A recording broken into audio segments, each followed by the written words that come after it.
Hello friends, last time आपणे उष्मीय related आपणे रेखीय प्रसरण पछी तेनुं पृष्ठ प्रसरण अने कद प्रसरणनी माहिती लीधेली छे, जेना लगभग समीकरण एक सरखा ज छे। हवे जो एने ज रिलेटेड आपणे थोडुं आगळ करीए के आपणे कहीए छीए रेखीय प्रसरण माटे के लंबाईनो जे વધારો છે તેનું જે સમીકરણ છે delta L is equal to alpha L delta T। એ જ રીતે આપણી પાસે ક્ષેત્રફળમાં થતો ફેરફાર છે અને કદમાં થતા ફેરફારનું સમીકરણ પણ સરખું જ છે। હવે આના પરથી જો આપણે એવું સમીકરણ જોઈતું હોય કે લંબાઈના વધારા બાદ અંતિમ લંબાઈ કેટલી થશે, मतलब આ જે છે લંબાઈનો વધારો છે કે જ્યારે પણ તાપમાનમાં ફેરફાર થશે ત્યારે લંબાઈમાં થતો ફેરફાર કેટલો, તો delta L is equal to alpha L delta થી આપણે કેલ્ક્યુલેશન કરી શકીએ। પણ એવું જો પૂછાય કે એની મૂળ લંબાઈ બાદ જે લંબાઈમાં વધારો થયો તો એની અંતિમ લંબાઈ કેટલી હશે, તો મૂળ લંબાઈને જો આપણે L કહીએ અને એની જે અંતિમ લંબાઈ છે तो अंतिम लंबाई माटे शुं करवानुं, तो के जे मूळ लंबाई छे एमां आपणे लंबाईनो वधारो एड करवो पड़शे। એટલે જો આપણે એવું કહીએ કે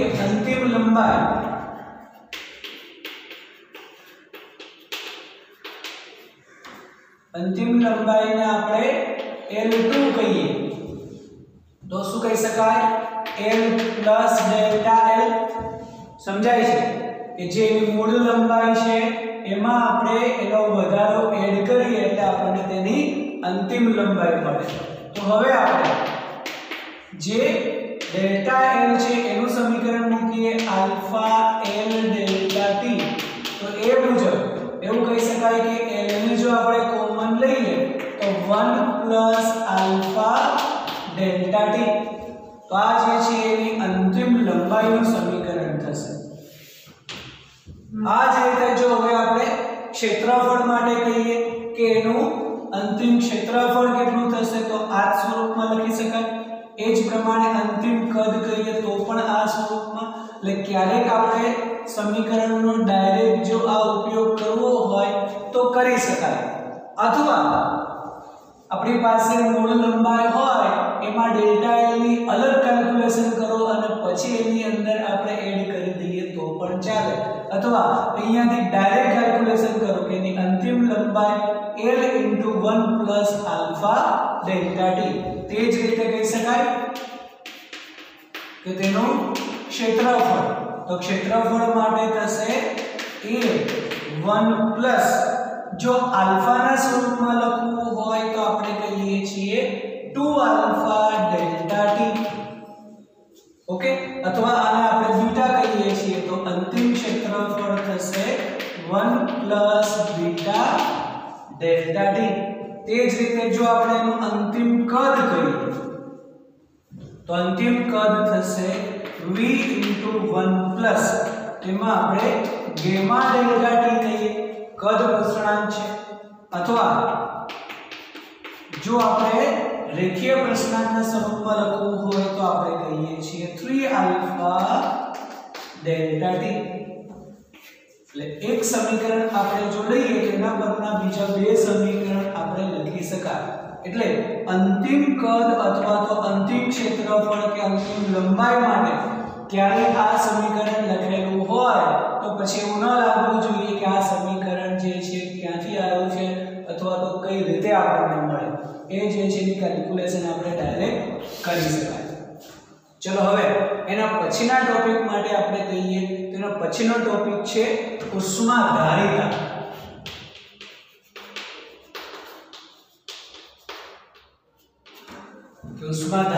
ઉષ્માધારિતાને S વડે લખાય છે। તો હવે ઉષ્માધારિતાની આપણે વ્યાખ્યા આપીએ એની પહેલા જો આપણે એક એક્સપેરિમેન્ટ વિચારીએ કે કોઈ પણ પાત્રની અંદર એક ફિક્સ જથ્થામાં અમુક જથ્થામાં પાણી લઈએ આપણે અને તેનું તાપમાન જે છે એ 20 અંશ સેલ્સિયસ જેટલું વધારે, મતલબ જે તાપમાને પાણી હોય ત્યાંથી તમારે 20 અંશ સેલ્સિયસ જેટલું વધારવાનું, તો એના માટે તમને જરૂરી ઉષ્મા મળશે અને એ જે છે એ આપણે જરૂરી તાપમાનના વધારા માટે જરૂરી ઉષ્મા આપણને મળી જશે, બરાબર છે। પછી એવું કરો કે હવે એ જ બીજા પાત્રની અંદર એટલું જ આપણે પાણી લઈએ અને તેનું તાપમાન આપણે 20 ની જગ્યાએ 40 ડિગ્રી મતલબ 20 ડિગ્રી વધુ આપણે કરીએ। પહેલાની અંદર આપણે કહીએ છીએ કે જ્યાંથી જે તાપમાન હોય ત્યાંથી 20 ડિગ્રી સેલ્સિયસ વધારવા માટે આપણે ઉષ્માનો કેટલો જથ્થો જોઈએ તે, પછી આપણે 40 ડિગ્રી જેટલું તાપમાન વધારવા માટે, તો આપેલ જથ્થા માટે એવું આપણને એક મળશે એમાઉન્ટ કે જો આપણે તાપમાનનો વધારો બમણો કરીએ તો તેના માટે જરૂરી ઉષ્મા પણ બમણી થશે, મતલબ એનો સમયગાળો પણ બમણો થશે કે જે પહેલા જે 20 ડિગ્રી સેલ્સિયસ તાપમાન વધારીએ છીએ એમાં જે સમય થશે એના કરતાં અહીંયા સમયગાળો પણ બમણો થશે, પરંતુ આ સમયની જગ્યાએ આપણે કહીએ હવે ઉષ્મા, તો ઉષ્માનો જથ્થો પણ બમણો વપરાશે, મતલબ એવું કહી શકાય કે તાપમાનમાં વધુ વધારો કરવા માટે અથવા તો તાપમાન બમણું કરવા માટે બમણી ઉષ્માની જરૂર પડે છે। ચલો પછી આપણે એ પાણીની જગ્યાએ આપણે એટલા જ જથ્થામાં કોઈ પણ એક બીજું દ્રવ્ય લઈએ, ધારો કે તેલ, તો જેટલું જથ્થામાં પાણી લીધું છે એટલું જ જથ્થામાં આપણે બીજા પાત્રમાં તેલ લઈએ અને તેને આપણે 20 ડિગ્રી સેલ્સિયસ જેટલું તાપમાન વધારીએ, તો એના માટે જરૂરી ઉષ્માનો જથ્થો જે છે પાણીમાં જરૂર પડે એના કરતાં જુદો હશે અને પાણી કરતાં તેલને ગરમ કરવા માટે ઉષ્મા જે છે ઓછી જરૂર પડે છે સમાન તાપમાનના વધારા માટે। એટલે પાણી માટે જો આપણે 20 ડિગ્રી સેલ્સિયસનો વધારો કરવા માટે જે જરૂરી ઉષ્મા છે તેના કરતાં એટલા જ જથ્થામાં રહેલા તેલનું 20 ડિગ્રી સેલ્સિયસ તાપમાનનો વધારો કરવા માટે થોડી ઓછી ઉષ્માની જરૂર પડે છે। એનો મતલબ કે એવું કહી શકાય ઉષ્મા બસ આ જે છે વધુ ઓછું જે થયું એ આપણે ઉષ્માધારિતા કહી શકાય। તો ઉષ્માધારિતા મતલબ કે કોઈ પણ દ્રવ્ય માટે તેનું તાપમાનમાં વધારો કરવા માટે જરૂરી ઉષ્મા અને તાપમાનના ફેરફારના ગુણોત્તરને ઉષ્માધારિતા કહે છે। કે ઉષ્માધારિતા S એટલે એવું કહી શકાય કે delta Q upon delta T। હવે ડેલ્ટા T જે છે એને આપણે એકમ તાપમાનનો વધારો કહીએ તો એવું કહી શકાય કે કોઈ પણ પદાર્થ માટે તાપમાનના એકમ ફેરફાર માટે જરૂરી ઉષ્માને તેની ઉષ્માધારિતા કહે છે। ઉષ્માધારિતાની જો વ્યાખ્યા આપણે કેવી હોય તો બે રીતે કહી શકાય કે પદાર્થ માટે આપેલ જથ્થા માટે જરૂરી ઉષ્મા અને તાપમાનના ફેરફારના ગુણોત્તરને ઉષ્માધારિતા, અથવા એવું કહી શકાય કે કોઈપણ પદાર્થ માટે તેના એકમ તાપમાનના ફેરફાર માટે જરૂરી ઉષ્માને તેની ઉષ્માધારિતા કહે છે। હવે ઉષ્માધારિતા જે છે કઈ બાબત પર આધાર રાખશે? તો ઉષ્માધારિતા હંમેશા બે બાબત પર આધાર રાખે।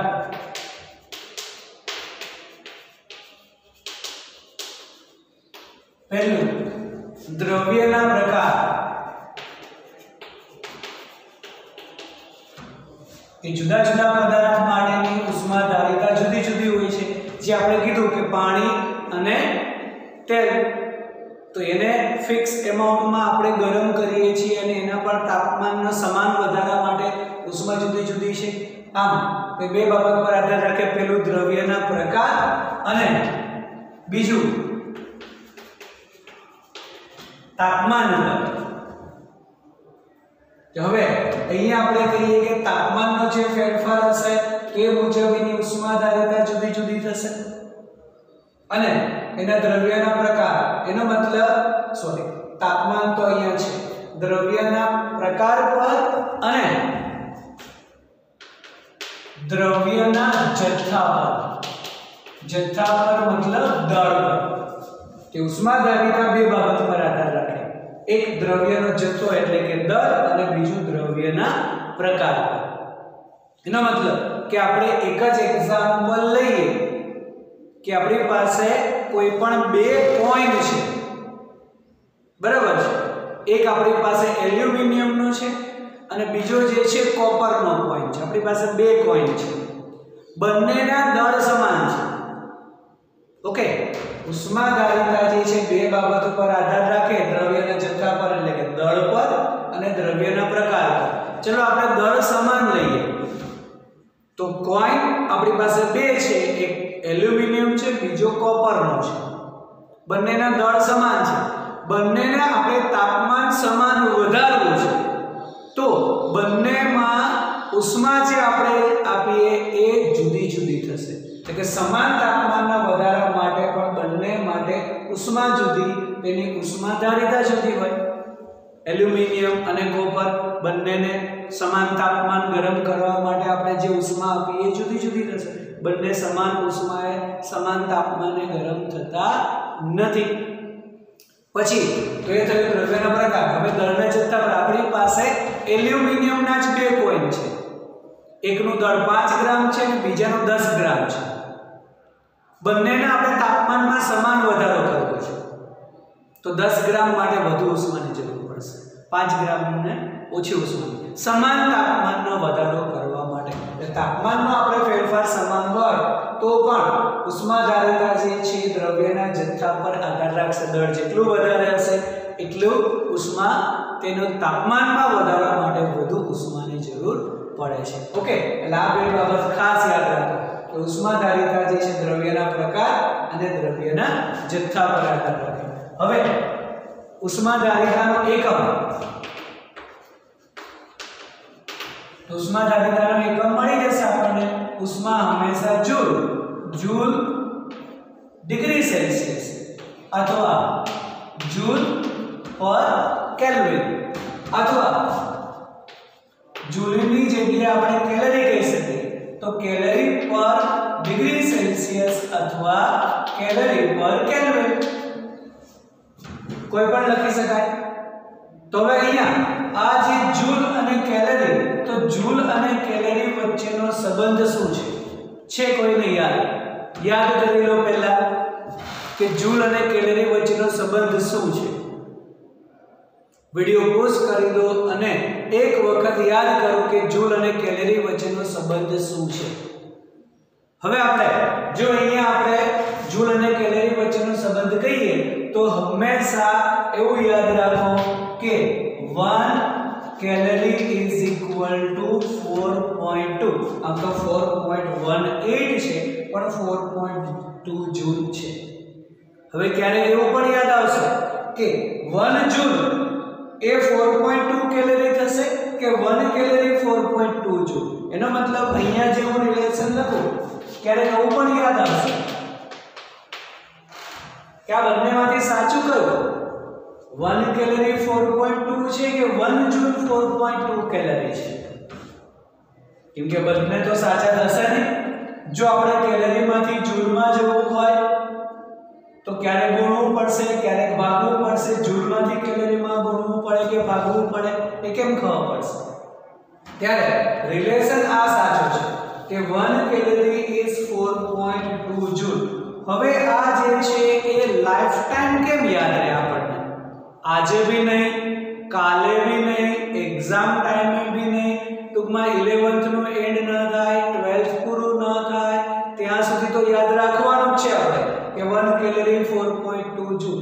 પરંતુ એના પછી પણ ગમે ત્યારે તમારે રિલેશન યાદ કરવો હોય તો કઈ રીતે કરશો કે 1 કેલરી 4.2 જૂલ થશે કે પછી 1 જૂલ 4.2 કેલરી થશે. કન્ફ્યુઝન આમાં જ રહેશે કે આ બંનેમાંથી કયું સાચું. ત્યારે આપણને આલ્ફાબેટ આપણે યાદ કરીએ કે આલ્ફાબેટ તમને ગમે ત્યારે ઊંઘમાંથી ઉઠાડે અને પૂછે તો એકદમ સિક્વન્સમાં જ આવશે ને. A B C D આ રીતે આખું A થી Z બોલાઈ જશે ને કે પછી આ રીતે કરશો A Z L D Q P આવું થશે? નહીં થાય. હંમેશા એ સિક્વન્સમાં જ રહેશે. બસ એ સિક્વન્સ જ યાદ રાખો. તો આલ્ફાબેટ્સની અંદર C પહેલા આવે છે અને જે પછી આવે છે બસ 1 કેલરી C પહેલા અને J પછી 1 કેલરી 4.2 જૂલ. વાત પૂરી થઈ ગઈ. અહીંયા યાદ કરવાનું ગમે ત્યારે યાદ કરો કેલરી અને જૂલ વચ્ચેનો સંબંધ હોય ત્યારે હંમેશા આલ્ફાબેટ યાદ કરો અને લખવાનું 1 કેલરી ઇઝ 4.2 જૂલ. તો આ હંમેશા યાદ રાખો. એટલે જૂલમાંથી કેલરી અથવા તો કેલરીમાંથી જૂલમાં કન્વર્ટ કરવા માટે એના એકમ આમાંથી કોઈ પણ લખી શકાય. એ જે છે આપણને અમુક ડેટા આપેલો હોય એ મુજબ થશે. ઓકે, ચલો હવે આના પરથી આપણે બીજું કરવું છે વિશિષ્ટ ઉષ્મા.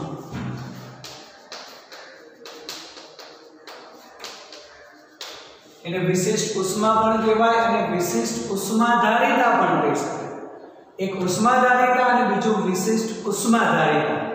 તો વિશિષ્ટ ઉષ્માધારિતા કરીએ એની જગ્યાએ આપણે ફક્ત વિશિષ્ટ ઉષ્મા એવો શબ્દ જ કરીએ તો વિશિષ્ટ ઉષ્મા માટેનો સિમ્બોલ છે સ્મોલ s. તો હવે અહીંયા એવું કહી શકાય કે એકમ દળ દીઠ ઉષ્માધારિતાને તેની વિશિષ્ટ ઉષ્માધારિતા કહે છે. એનો મતલબ કે અહીંયા વિશિષ્ટ ઉષ્મા માટે એવું કહી શકાય S/m એકમ દળ દીઠ ઉષ્માધારિતાને વિશિષ્ટ ઉષ્મા કહે છે. તો હવે અહીંયા આપણે જો આ સમીકરણ s નું મૂકી દઈએ તો આ થઈ જશે ΔQ/m ΔT. ઓકે, તો હવે અહીંયા આ જે વિશિષ્ટ ઉષ્મા છે એ ફક્ત એક જ બાબત પર આધાર રાખશે દ્રવ્યના પ્રકાર.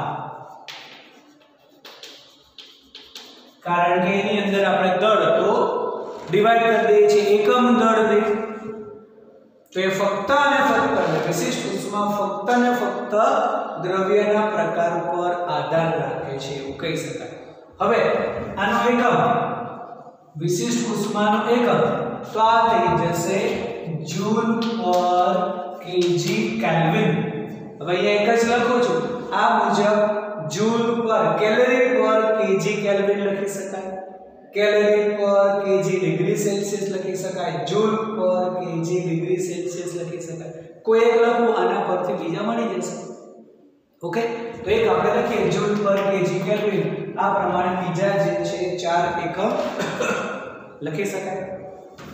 અને આના પરથી જો આપણે ઉષ્માનું સમીકરણ જોઈતું હોય તો કહી શકાય કે ms ΔT. આ જે છે એ મોસ્ટ ઇમ્પોર્ટન્ટ ઇક્વેશન છે. જ્યારે પણ આપણે ઉષ્મા જોઈતી હશે, તાપમાનનો ફેરફાર જોઈતો હશે ત્યારે આપણે આ સમીકરણનો ઉપયોગ કરશું. ΔQ ms ΔT. ઓકે, ચલો હવે એના પછી આપણે કરવી છે મોલાર વિશિષ્ટ ઉષ્મા.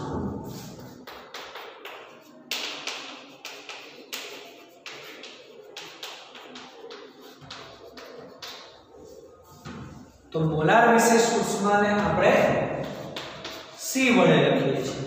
તો જેમ અહીંયા આપણે કહીએ છીએ એકમ દળ દીઠ ઉષ્માધારિતાને વિશિષ્ટ ઉષ્મા કહે છે, તો અહીંયા મોલાર માટે છે એટલે 1 મોલ દીઠ કહેવાનું. દળની જગ્યાએ આપણે મોલ વાયુ માટે આપણે કહીએ તો 1 મોલ દીઠ ઉષ્માધારિતાને તેની વિશિષ્ટ મોલાર વિશિષ્ટ ઉષ્મા કહે છે. મતલબ એવું કહી શકાય કે C S/μ એટલે મોલ નંબર. તો એકમ મોલ દીઠ ઉષ્માધારિતાને તેની મોલાર વિશિષ્ટ ઉષ્મા કહે છે. ઓકે, તો આ પ્રમાણે પણ આપણે લખી શકાય.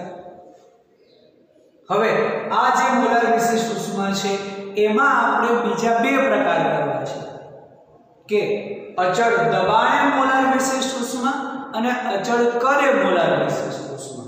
એનો મતલબ કે આપણે બીજી 2 વ્યાખ્યા આપવાની છે.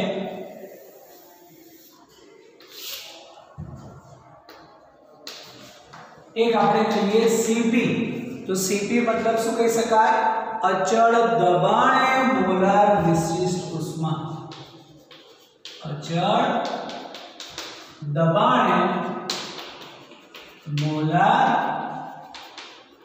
વિશિષ્ટ ઉષ્મા. હવે જો આના માટે એકમ કેવો હોય મોલાર વિશિષ્ટ ઉષ્મા C નો જો આપણે અહીંયા એકમ લખવો હોય તો અહીંયા આપણે જ્યાં દળ કહીએ છીએ એની જગ્યાએ મોલ આવી જશે. એટલે આ થઈ જશે જૂલ પર મોલ કેલ્વિન. જોઈએ તો જે અહીંયા આપણે ડેફિનેશન આપીએ છીએ એમાં ફક્ત અચળ દબાણ એક શબ્દ એડ કરવાનો. મોલાર વિશિષ્ટ ઉષ્મામાં શું કહીએ છીએ આપણે કે 1 મોલ વાયુ માટે, બરાબર, કે 1 મોલ વાયુ માટેની ઉષ્માધારિતાને તેની મોલાર વિશિષ્ટ ઉષ્મા કહે છે. ઉષ્માધારિતા માટે કહી શકાય કે delta Q upon delta T.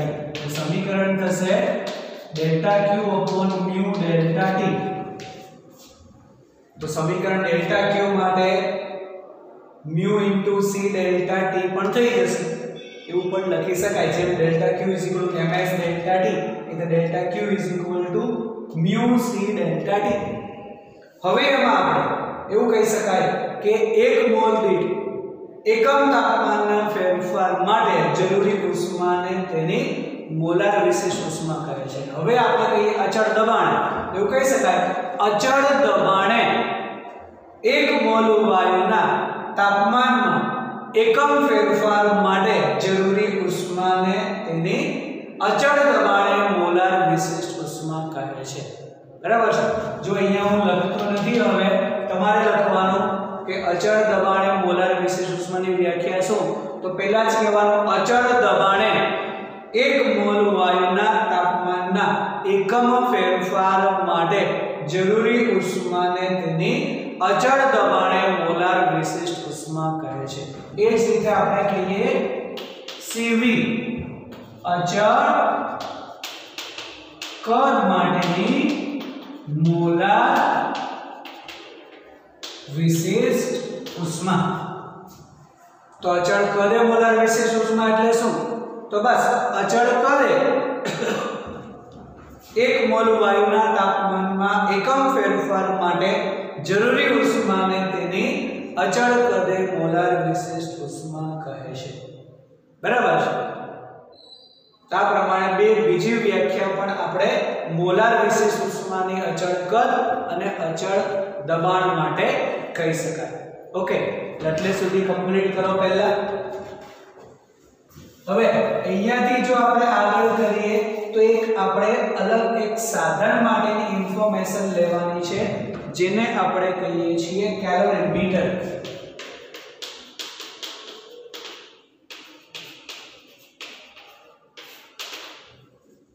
કેલોરીમીટર, તો કેલોરીમીટર જે છે એ સાધન છે, એમાં એક શબ્દ આવશે કેલોરીમેટ્રી.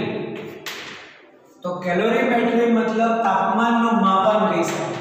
કેલોરીમેટ્રી એટલે તાપમાનનું માપન, અને જે સાધન વડે તાપમાનનું માપન કરીએ છીએ તેને કહેવાય કેલોરીમીટર. જે ઓલ્ડ સિલેબસ હતો તેની અંદર કેલોરીમીટરનો એક્સપેરિમેન્ટ હતો, પણ એ થોડો રિસ્કી છે, એટલા માટે કેલોરીમીટરનો એક્સપેરિમેન્ટ જે છે એ કાઢી નાખેલો છે. લેબોરેટરીની વાત કરું છું કે લેબોરેટરીમાં કેલોરીમીટર નામના સાધનથી તાપમાનના વધારા ઘટાડા માટેનો આખો એક એક્સપેરિમેન્ટ હતો, પણ થોડો એ રિસ્કી છે. રિસ્કી એટલા માટે કે થર્મોમીટરની જરૂર પડશે, એમાં આપણે ઉષ્માની જરૂર પડે, ગરમ કરવી પડે વસ્તુને અને સતત અવલોકન કરવું પડે. એમાં જો ક્યારેક મિસ્ટેક થાય તો એ જે ગરમ પાણી છે અથવા તો આપણે જે વસ્તુ લીધેલી હશે એ આપણા હાથ પર પગ પર પડે તો એની અંદર ઇન્જરી થઈ શકે, એટલા માટે જે છે કાઢી નાખેલો છે. આખો એક્સપેરિમેન્ટ જ એ ઓમિટ કરી દીધો છે. ફક્ત અહીંયા આપણે ઇન્ફોર્મેશન લેવાની છે કેલોરીમીટરની. તો કેલોરીમીટર તો એ સાધન છે કે જેના વડે તાપમાનનું માપન થઈ શકે, અને તાપમાનના માપનની પ્રોસેસને કહેવાય કેલોરીમેટ્રી. હવે આ જે છે કેલોરીમીટર કેવા પ્રકારનું સાધન છે, તો એવું કહી શકાય કે એક લાકડાનું બોક્સ છે, બરાબર છે. એ લાકડાના બોક્સની અંદર આપણે એક તાંબાનું વાસણ એક મૂકવાનું, એટલે એક નાનું એવું પાત્ર હોય એ જે છે એ બોક્સની અંદર મૂકીએ આપણે. હવે એ લાકડાનું બોક્સ અને તાંબાનું પાત્ર એમની વચ્ચે જે થોડી જગ્યા રહે ત્યાં જે છે કોટન રાખેલું હોય. એનો મતલબ કે આપણે એ તંત્ર અને બહારનું તાપમાન એટલે કે પ્રેશર એની વચ્ચે ઉષ્માનો વિનિમય કરાવવો નથી અને પછી આપણે એને ઉષ્મા આપીએ તો ઉષ્મા આપતા શું થશે તેના તાપમાનમાં વધારો થશે અને એ તાપમાનનો વધારો જે છે કેટલો તાપમાનનો વધારો કરવા માટે કેટલી ઉષ્મા જોઈએ એની કેલ્ક્યુલેશન કરી શકાય અને આના પરથી જ આપણને 1 કેલરી જે છે એની વ્યાખ્યા મળે યાદ છે કોઈને કે 1 કેલરી એટલે શું એવું નહીં કહેવાનું 1 કેલરી 4.2 જૂલ એ તો એનો રિલેશન છે આપણે 1 કેલરીની વ્યાખ્યા જોઈએ છે કે 1 કેલરી ઉષ્મા આપણે કેટલી ઉષ્મા અથવા તો કેટલો તાપમાનનો વધારો કરીએ ત્યારે જરૂરી ઉષ્માને 1 કેલરી કહેવાય તો એવું કહી શકાય કે પાણીના તાપમાનમાં પાણીના અમુક જથ્થા ફિક્સ જથ્થાના તાપમાનમાં જો આપણે વધારો 14.5 ડિગ્રી સેલ્સિયસ થી 15.5 ડિગ્રી સેલ્સિયસ એટલે કે પાણીના તાપમાનમાં 14.5 ડિગ્રી સેલ્સિયસ થી 15.5 ડિગ્રી સેલ્સિયસ વધારો કરવા માટે જરૂરી ઉષ્માને 1 કેલરી કહે છે હવે એમાં ભઈ પાણી કેટલું તો પાણી 1 ગ્રામ 1 ગ્રામ પાણીના તાપમાનમાં 14.5 ડિગ્રી સેલ્સિયસ થી 15.5 ડિગ્રી સેલ્સિયસ વધારો કરવા માટે જરૂરી ઉષ્માને 1 કેલરી કહે છે તો આ જે છે આટલું તાપમાન આપણે વધારીએ ત્યારે કેટલી ઉષ્મા આપણે આપીએ છીએ એ પ્રમાણેનું કેલોરીમીટરનું સાધન છે જેમાં થર્મોમીટર મૂકીએ એટલે આપણને એનું અવલોકન મળી જશે તો ફરી વખત 1 કેલરી એટલે તો કે 1 ગ્રામ પાણીના જથ્થાનું તાપમાન 14.5 ડિગ્રી સેલ્સિયસ થી 15.5 ડિગ્રી સેલ્સિયસ વધારો કરવા માટે જરૂરી ઉષ્માને 1 કેલરી કહે છે એ જ રીતે 1 કિલો કેલરીની વ્યાખ્યા પણ છે તો 1 કિલો કેલરી બીજું કશું જ નહીં અહીંયા આપણે 1000 ગ્રામ કરવાનું એનો મતલબ 1 કિલોગ્રામ 1 કેજી એવું કહી શકાય કે 1 કિલોગ્રામ પાણીના તાપમાનનું 14.5 ડિગ્રી સેલ્સિયસ થી 15.5 ડિગ્રી સેલ્સિયસ વધારો કરવા માટે જરૂરી ઉષ્માને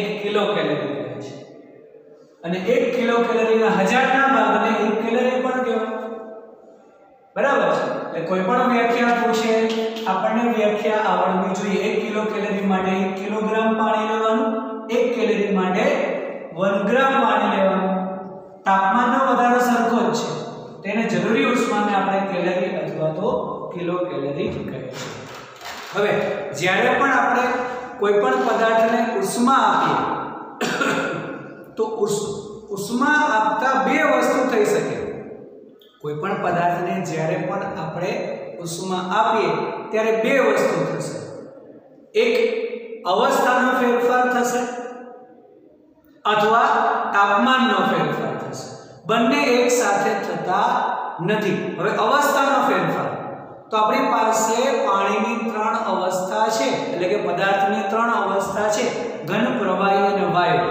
તો આપણે જે પણ પદાર્થની અવસ્થા કહીએ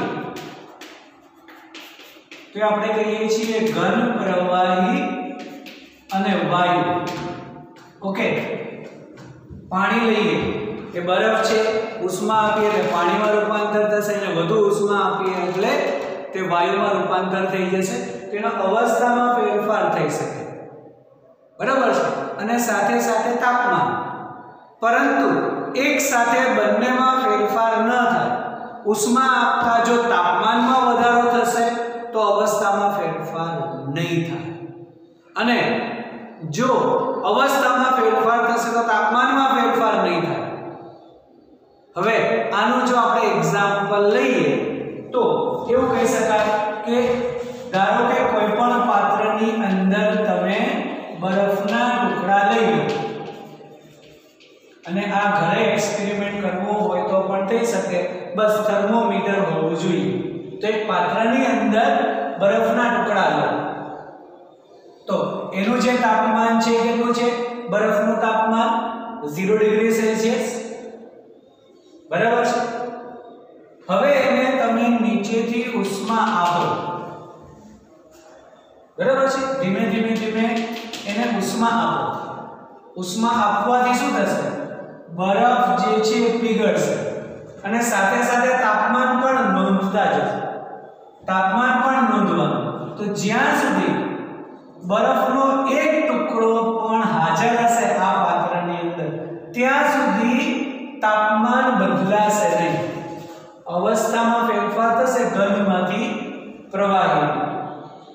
તો ઘનમાંથી પ્રવાહીમાં જશે ત્યાં સુધી તેના તાપમાનમાં ફેરફાર થતો નથી. ડાયરેક્ટ નોંધી શકાય. તમે અહીંયા થર્મોમીટર રાખો, ઉષ્મા આપો, બરફ જે છે એ પીગળશે તો બરફ પર હશે, પાણી પણ હશે, એ પાણીનું તાપમાન પણ 0 ડિગ્રી સેલ્સિયસ જ હશે. એનો મતલબ કે તમે જે થર્મોમીટર રાખેલું છે એમાં એ 0 સુધી જ બતાવશે. જ્યાં સુધી બરફનો એક ટુકડો પણ હાજર હશે ત્યાં સુધી પાણીનું તાપમાન 0 ડિગ્રી સેલ્સિયસ જ રહેશે. મતલબ ઉષ્મા આપતા જે છે એ તાપમાન અચળ રહેશે તો અવસ્થા બદલાશે. મતલબ ઘનમાંથી પ્રવાહી. પછી બરફ જે છે પીગળી જશે. જો એ આ બધો જ બરફ પીગળી જશે, પાણી થઈ જશે, ત્યારબાદ હજી પણ તમે ઉષ્મા આપશો તો પાણીના તાપમાનમાં વધારો. હવે જે થર્મોમીટર છે એમાં તાપમાનમાં ધીમે ધીમે વધારો જોવા મળશે. તો એ અવસ્થા એક જ રહેશે, પાણીનું પાણી જ રહેશે. ક્યાં સુધી? 100 ડિગ્રી સેલ્સિયસ સુધી. એટલે 0 થી 100 ડિગ્રી સેલ્સિયસ સુધીમાં પાણીના તાપમાનમાં વધારો થાય છે તો પાણીની અવસ્થા એક જ રહેશે. 100 ડિગ્રી સેલ્સિયસ બાદ શું થશે? તો કે વરાળમાં રૂપાંતર થશે. બરાબર છે? તો જે વરાળ બનશે એનું પણ તાપમાન 100, પાણી જે ઉકળે છે એનું તાપમાન પણ 100. એનો મતલબ 100 પણ પહોંચ્યા બાદ થર્મોમીટર પાછું અચળ થઈ જશે. અને પછી જો ઉષ્મા આપશો તો શું થશે? તાપમાનમાં વધારો નહીં થાય પરંતુ અવસ્થામાં ફેરફાર થશે, પ્રવાહીમાંથી વાયુમાં. જ્યાં સુધી પાણીનું એક ડ્રોપ પણ અહીંયા હશે પાત્રની અંદર ત્યાં સુધી થર્મોમીટર 100 ડિગ્રી સેલ્સિયસ જ બતાવશે. એનો મતલબ ઉષ્મા આપતા ફક્ત બે બાબત થઈ શકે. જો અવસ્થામાં ફેરફાર થતો હોય તો તાપમાન અચળ રહેશે અને તાપમાનમાં ફેરફાર થતો હોય તો અવસ્થા તેની અચળ રહેશે. બરાબર છે? આવું એક એક્સપેરિમેન્ટ ઘરે પણ કરી શકાય. તો એના માટે જો આપણે કોઈ પણ એક પ્રકારનો આલેખ દોરવો હોય તો અહીંયા આપણે કહીએ તાપમાન અને અહીંયા આપણે કહીએ છીએ ઉષ્મા.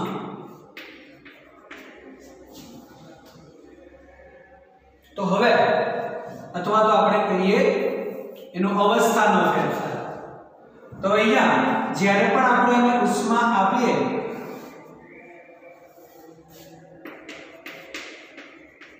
તાપમાન અને આપણે કહીએ તેની ઉષ્મા, સોરી આ પ્રમાણે છે તાપમાન વિરુદ્ધ ઉષ્માનો આલેખ છે. તો જો એને આપણે ઉષ્મા આપીએ અને 0 ડિગ્રી સેલ્સિયસ હશે બરફ તો જ્યાં સુધી પાણીમાં ફેરફાર નહીં થાય ત્યાં સુધી તેનું તાપમાન 0 નું 0 જ રહેશે ઉષ્મા આપવા છતાં. ત્યારબાદ તો આ જે છે 0 ડિગ્રી સેલ્સિયસ કહી શકાય. અહીંયા જે છે બધું જ પાણીમાં રૂપાંતર થશે. ત્યારબાદ ઉષ્મા આપતા તાપમાનમાં વધારો થશે. ક્યાં સુધી? 100 ડિગ્રી સેલ્સિયસ સુધી. અને ત્યારબાદ આપણે ઉષ્મા આપીએ તો પણ તેના તાપમાનમાં વધારો થતો નથી. અને ત્યારબાદ જો બધું જ જે છે પાણી વરાળમાં રૂપાંતર થશે ને ત્યારબાદ તમે ઉષ્મા આપો તો એ વરાળના તાપમાનમાં વધારો થઈ શકે, પરંતુ બધું જ પાણી વરાળમાં રૂપાંતર થયા બાદ. બરાબર છે? તો અહીંયા જે છે શું થશે? અવસ્થામાં ફેરફાર. આ જે છે એ અવસ્થામાં ફેરફાર દર્શાવશે. અહીંયા જે છે તાપમાનનો વધારો, અવસ્થા અચળ. અહીંયા જે છે પાછો અવસ્થામાં ફેરફાર દર્શાવશે. બરાબર છે? સમજાય છે કે નહીં? એટલે સુધી કેલોરીમીટર, કેલોરીમેટ્રી શું છે આ બધાની વ્યાખ્યા જે છે ખાસ યાદ કરો.